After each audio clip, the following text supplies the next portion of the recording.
prix de la terre.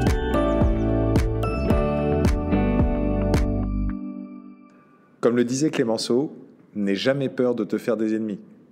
Si tu n'as pas d'ennemis, c'est que tu n'as rien fait. C'est un peu ce que j'ai essayé de me dire ces derniers jours. Parce que Eloi, l'entreprise à impact que j'ai cofondée, qui œuvre au renouvellement des générations agricoles et à la transition vers des pratiques durables, a fait l'objet de critiques par des élus en Bretagne. Des élus qui, pourtant, semblent sincèrement préoccupés par ces enjeux de transition et de renouvellement des générations. Alors c'est vrai que quand un nouveau concept commence à prendre de la place, à être visible, il suscite forcément des résistances. C'est normal. La psychologie nous apprend que cette résistance est profondément ancrée en nous. Dès que quelque chose perturbe nos habitudes ou remet en question nos repères, notre cerveau perçoit cela comme une menace. C'est ce qu'on appelle le biais de statu quo. Nous avons tendance à préférer ce que nous connaissons, même lorsque les alternatives pourraient être meilleures. Et ce n'est pas propre à l'agriculture. Dans l'histoire, chaque idée innovante, du chemin de fer à l'électricité, en passant par l'introduction des vaccins, a rencontré des résistances. Pourtant, une fois comprises et adoptées, ces innovations ont transformé nos vies. Au-delà de ce biais cognitif, cette réaction naît aussi souvent d'un manque d'information. C'est exactement ce qui semble se passer ici.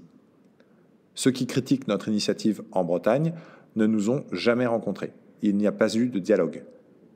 Et cela met en lumière un autre point crucial, l'importance de la communication.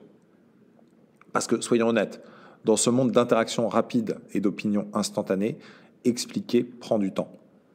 Il faut des dialogues, des rencontres et une pédagogie constante pour déconstruire les préjugés et bâtir des ponts.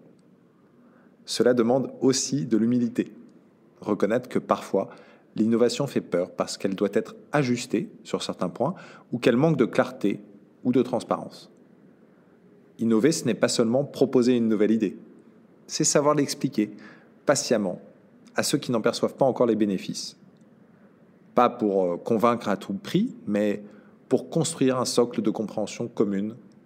Ce dialogue qui permettra aussi certainement d'améliorer notre idée. Face aux critiques, voyons toujours une occasion de mieux expliquer, d'écouter aussi, de s'améliorer et de continuer à avancer. Parce qu'au bout du compte, ce qui importe, c'est que tous les acteurs de l'écosystème agricole qui visent le même objectif puissent travailler ensemble à notre souveraineté, résilience et transition au service de la terre et des hommes.